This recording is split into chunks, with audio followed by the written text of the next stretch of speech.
after 1945. Social Science book, Grade 9, Gujarat Board से. The pages of history are full of innumerable wars fought in ancient India and the world. अगर हम अपने इतिहास के पन्नों को देखें तो उसमें जाने कितने वॉर्स का जिक्र है जो कि हमारे पहले जमाने में भारत में लड़े गए या दुनिया में. Yet the most destructive war which will always be remembered in the modern world is the First and the Second World War. लेकिन जो सबसे ज्यादा खतरनाक तबाही वाले जो युद्ध थे वो हमेशा जो याद किए जाएंगे मॉडर्न वर्ल्ड में वो थे पहले और दूसरे नंबर के जो वर्ल्ड वॉर हुए. The Leagues of Nations were formed with the purpose of establishing permanent peace in the world.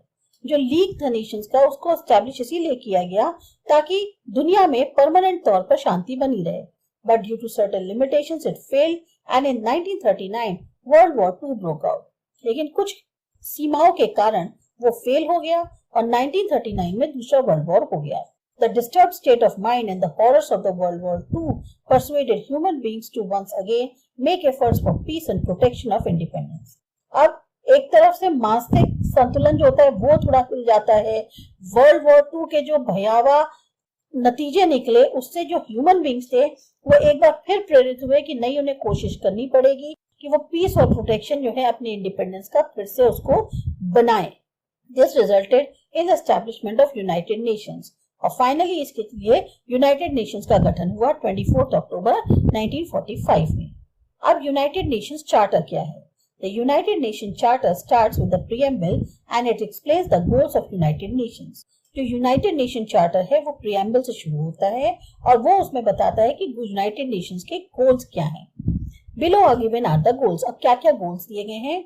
There is a determination to save the future generation from the pangs of all the destructive war. सबसे पहले एक दृढ़ निश्चय है, एक संकल्प है कि आगे आने वाली पीढ़ियों को बचाना है जो भी ये वॉर है जो इतने तबाही लाते हैं इनके चंगुल से. Here, emphasis has been laid on the responsibilities born out of international laws and mutual understanding. यहाँ जोर दिया जा रहा है उन जिम्मेदारियों के ऊपर जो कि इंटरनेशनल लॉज के थ्रू ली गई हैं, बनाई गई हैं या म्यूचुअल अंडरस्टैंडिंग के through. Emphasis has been laid on developing tolerance mutually so that the whole world develops socially. जोर इस बात पे दिया जा रहा है कि एक आपस में जो है सब में समाई हो ताकि पूरा का पूरी जो दुनिया है वो सामाजिक तौर पर डेवलप कर सके. Economic, social and cultural problems should be solved with the intervention of United Nations and human rights as well as basic freedom should be disseminated irrespective of caste, language, gender or religion. आर्थिक तौर पे, सामाजिक तौर पे या सांस्कृतिक तौर पे जो भी परेशानियां हैं उसको सॉल्व करा जाएगा जिसमें यूनाइटेड नेशंस का भी दखल होगा. ह्यूमन राइट्स जो हैं या जो बेसिक फ्रीडम है उसको एक तरह से कोई नहीं छेड़ेगा, कोई अधिकार उसका नहीं लेगा, भले ही वो किसी भी कास्ट का हो, लैंग्वेज का हो, जेंडर का हो या रिलीजन का होगा. सबके जो भी अधिकार हैं, बेसिक फ्रीडम है, जो भी ये सब बिखरा हुआ है उसको जो है एक तरह से सॉल्व करने की कोशिश करी जाएगी. Lastly appeal to all the nations for cooperation to achieve these objects. इसके अलावा सारे नेशन से ये अपील करी जाएगी कि वो कोऑपरेट करें अपने इन ऑब्जेक्टिव्स को अचीव करने के लिए. Thus, United Nations Charter concludes that dismissal of war and constant urge for peace is the main objective of United Nations. तो जो United Nations है अब जो चार्टर है उसने ये कहा है कि वॉर जो है वो ना हो और लगातार लोगों से जो अपील करी जा रही है वो शांति की करी जा रही है और यही मुख्य ऑब्जेक्टिव है, गोल है यूनाइटेड नेशंस का. Cold war 1945 to 1962 reasons and consequences. Though the World War II got over, it resulted into creation of America and Russia as superpowers by taking the place of England and France. कहने को World War II over हो चुका था लेकिन यहाँ पर Russia और America जो है वो सुपर पावर के तौर पर निकल के आए जबकि उन्होंने इंग्लैंड और फ्रांस की जगह ले ली थी. In war, England, France, Russia and America were together, but Russian administration policies created differences and thus America and England separated. War के टाइम पे इंग्लैंड, फ्रांस, रशिया और अमेरिका सब साथ थे लेकिन रशिया की जो एडमिनिस्ट्रेटिव पॉलिसीज थी उससे जो है मतभेद हो गए और इसकी वजह से अमेरिका और इंग्लैंड सेपरेट हो गए. A strong competition between the two superpowers, that is America and Russia, to establish supremacy over the world emerged after the Second World War. अब दोनों के बीच में, दोनों ही सुपर पावर्स अमेरिका और रशिया के बीच में एक स्ट्रॉन्ग कंपटीशन हो रहा था कि कौन जो है अपनी सुपरमेसी जो है पूरे दुनिया के ऊपर स्टैब्लिश करेगा जो कि सेकेंड वर्ल्ड वॉर के बाद ये दोनों सुपर पावर्स के तौर पे निकल के आए हैं। The power was centralised between the two poles, that is America and Russia. अब पावर जो है इन दोनों के बीच में थी, अमेरिका के या रशिया के। Therefore, this time period is considered as bipolar world order. इस पीरियड को हम कहते हैं bipolar world order. Owing to extremely tense relations between the two power blocks, this phase is known as the Cold War phase. अब बहुत ही ज्यादा तनावपूर्ण relations थे दोनों ही पावर ब्लॉक्स के बीच में, इसलिए इस दौर को कोल्ड वॉर फेज कहते हैं। At various incidents, both the superpowers almost came into conflict with each other. कई ऐसी घटनाएं हुई जिसमें दोनों सुपर पावर्स एक दूसरे के सामने आ गई, पूरी तरह से जिसे कहते हैं लड़ने को तैयार थी। There was a basic change in relations among powerful nations of the world after the World War. लेकिन रिलेशंस में जो है एक बेसिक बदलाव आया था जो ताकतवर नेशन थे दुनिया के वर्ल्ड वॉर के बाद। America and Soviet Union, who had once allied and fought against the Nazi Germany and the fascist Italy, emerged as leaders of two rival power blocks and military powers. अब America और Soviet union जो एक बार साथ थे और Nazi Germany और fascist Italy के खिलाफ लड़े थे, अब वो लीडर्स के तौर पे निकल के आए थे दो पावर ब्लॉक्स के और मिलिट्री पावर्स के, दोनों ही एक दूसरे के दुश्मन बन गए थे। Thus the Cold War started between them. इसी की वजह से दोनों के बीच में कोल्ड वॉर शुरू हो गया। Though Britain and France had also emerged victorious, yet they lost the status of great powers due to terrible renunciation caused by the ravages of war and ending of imperialism. Cold war जो है इन दोनों के बीच में चल रहा था। कहने को ब्रिटेन और फ्रांस जो हैं वो भी जीते थे, लेकिन उनका जो स्टेटस था बड़ी बड़ी पावर्स का वो खत्म हो गया था, क्योंकि वॉर से उनके यहाँ बहुत ज्यादा तबाही हुई थी और शाही शासन खत्म हो गया था। Germany, Italy and Japan not only lost the war but also were ruined economically, politically and militarily. इधर जर्मनी, इटली और जापान ये वॉर में हारे ही थे, लेकिन साथ ही साथ चाहे आर्थिक तौर पे कहो, राजनीतिक तौर पे कहो या मिलिट्री तौर पे कहो, पूरी तरह से बर्बाद हो गए थे। After the war, the Soviet Union captured the eastern areas of Germany and other eastern countries like Austria, Albania, Hungary, Yugoslavia, Czechoslovakia, Poland, Romania, Bulgaria and the Baltic states. तो वॉर के बाद सोवियत यूनियन जो Russia था इसने eastern areas Germany के कब्जे किए और ईस्टर्न कंट्रीज को भी, जैसे Austria, Albania, Hungary, Yugoslavia, Czechoslovakia, Poland, Romania, Bulgaria, Baltic state सब इसी के अंडर आ गए। Later on they gave away reins of power to the respective communist parties of those countries. बाद में क्या हुआ, इन्होंने अपनी जो पावर्स थी वो जो कम्युनिस्ट पार्टी थी उन कंट्रीज की उनको दे दी। They did this to continue their superiority over these countries. मतलब ये था कि उन्होंने उनकी superiority को accept कर लिया था। During 1949, by conducting a nuclear test, the Soviet Union directly challenged the monopolistic nuclear powers of America. 1949 में एक न्यूक्लियर टेस्ट किया सोवियत यूनियन ने, जिसकी वजह से उसने एक तरह से डायरेक्ट चैलेंज कर दिया जो अभी अमेरिका की न्यूक्लियर पावर में मोनोपोली थी, अब उसको चैलेंज हो गया था। Meanwhile, democratic system was gradually established in the Western European countries that were liberated by British and American forces. वही दूसरी तरफ जो वेस्टर्न यूरोपियन कंट्रीज थी, अभी उनके यहाँ डेमोक्रेटिक सिस्टम शुरू हो रहा था, क्योंकि उन्होंने अभी ब्रिटिश और अमेरिकन फोर्सेस से आजादी हासिल की थी। The war distributed among army group. One of the most important aspects of the conflict of ideology was mutual distrust and sense of doubt on the intervention of the rival group. सबसे बड़ा पहलू जो important पहलू माना जाता है इस मतभेद का वो आइडियोलॉजी का था। एक दूसरे पे भरोसा ना होना, शक होना कि राइवल ग्रुप के क्या इरादे हैं। Owing to fear born out of the mutual distrust and doubt, both the powers established their own military bases. अब दोनों को ही खतरा था, दोनों को इस डर से कि दोनों को एक दूसरे पे भरोसा नहीं है, शक है, तो इन लोगों ने क्या किया, अपने अपने मिलिट्री बेस तैयार कर लिए। Led and inspired by America, Western democratic countries on the North Atlantic Ocean established a military organization NATO in April 1949. America से प्रभावित होकर अमेरिका ही लीड कर रहा था, तो वेस्टर्न डेमोक्रेटिक कंट्रीज जो नॉर्थ अटलांटिक ओशन पे थी उन्होंने एक मिलिट्री ऑर्गेनाइजेशन स्टैब्लिश किया, NATO, North Atlantic Treaty Organisation, April 1949 में। Thereafter, to protect southeastern countries from the onslaught of the Soviet Union communism, America and England established one more military organization in 1945, Seattle.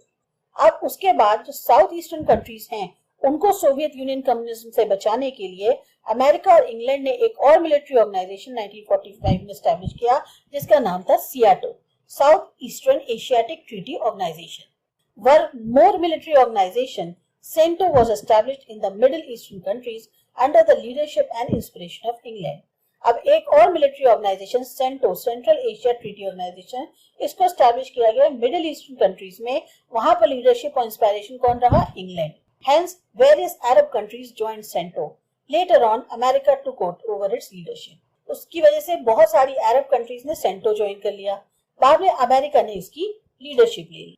Armament, disarmament, nuclear weapon creation and its application. The cold war, which was meant for dominance over the world, gave rise to fierce competition among superpowers. ये जो cold war था, ये शुरुआत क्या थी कि कौन जो है दुनिया पे राज करेगा, लेकिन यहाँ पर कंपटीशन शुरू हो गया था दोनों सुपर पावर्स के बीच में. And for the sake of dominance, armament race was given higher priority. अब इस डोमिनेंस की वजह से जो आर्मामेंट होती है, यानी औजारों और हथियारों की जो रेस होती है, उसको ज्यादा इंपॉर्टेंस देने लग गए. America had used atom bomb for the first time on 2 cities of Japan, namely Hiroshima and Nagasaki.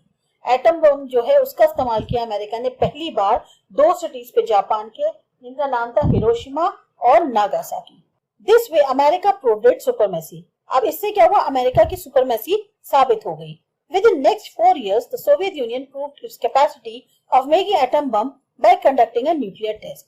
अगले 4 सालों में सोवियत यूनियन ने भी अपनी कैपेसिटी को प्रूव करने के लिए एटम बम बना लिया और उसका एक न्यूक्लियर टेस्ट कर दिया. This created a power balance between the superpowers. इससे क्या हुआ?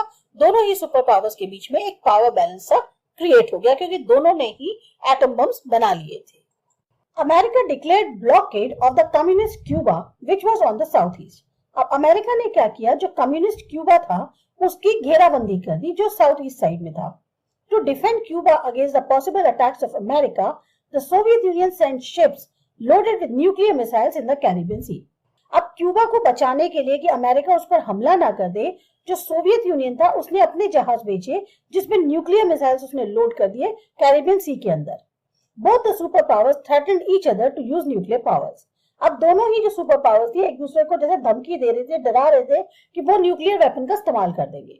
The world was almost on the verge of the nuclear war. तो दुनिया एक तरह से उस जगह आके खड़ी हो गई जहां कभी भी न्यूक्लियर वॉर हो सकता था.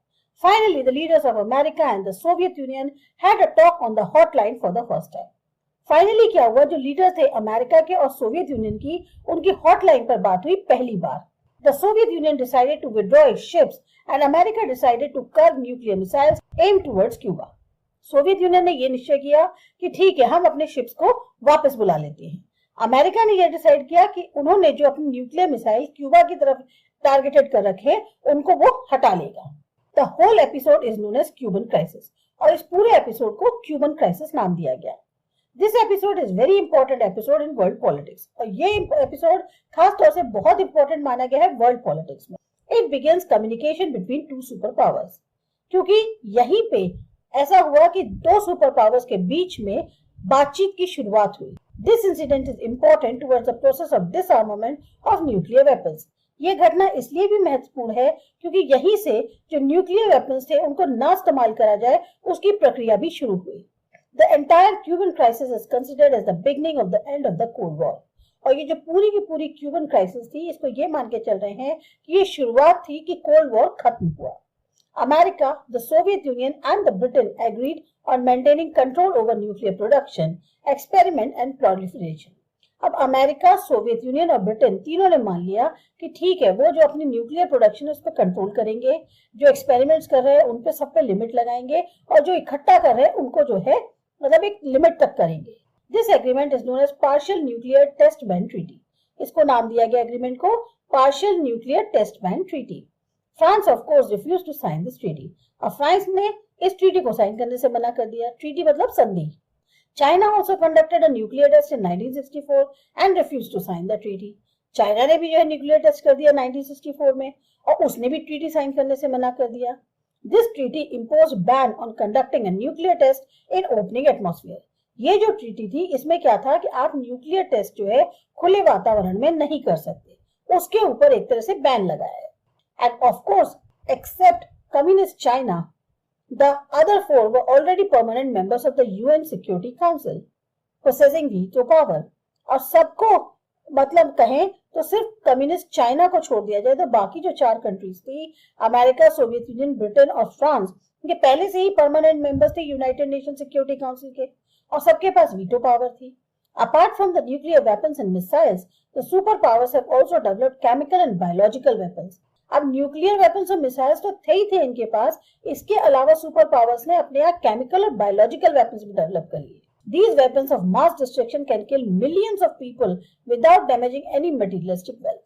ये वो हथियार हैं जिसमें एक बार में पता नहीं कई लाखों लोग मारे जा सकते हैं और ऐसे में कहीं पे भी प्रॉपर्टी का कोई नुकसान नहीं होगा। मतलब आप ह्यूमंस मर जाएंगे सारे, लेकिन प्रॉपर्टी वैसे ही रहेगी, उसको कोई खतरा नहीं है। People would die miserably while suffering from various diseases because of these lethal weapons. और ये जो इतने खराब वेपन्स हैं, ये ऐसे वेपन्स जिसमें इंसान जो है वो मर जाएगा अलग अलग बीमारियों के कारण, ये ऐसे जो है भयंकर उन्होंने वेपन तैयार किए हैं, केमिकल और बायोलॉजिकल।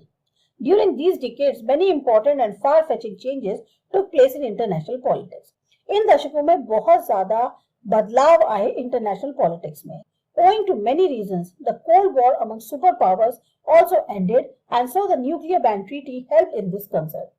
कई कारणों से ये जो कोल्ड वॉर था दोनों सुपर पावर्स के बीच में, ये भी खत्म हो गया और न्यूक्लियर बैन ट्रीटी जो है इसकी मदद जो है काफी मिली। India has always welcome this treaty but it is always a supporter of disarmament. India ने हमेशा इस ट्रीटी का स्वागत किया, लेकिन वो जो है डिसआर्मामेंट की सपोर्टर है, मतलब वो ये हथियारों के खिलाफ है। The world will be always in danger until the disarmament of lethal weapons is not done. दुनिया को हमेशा खतरा बना रहेगा जब तक ये जो इतने भयंकर वेपन्स हैं, इतने घातक हथियार हैं, जब तक इनको नहीं हटाया जाएगा तब तक दुनिया हमेशा जो है खतरे में रहेगी।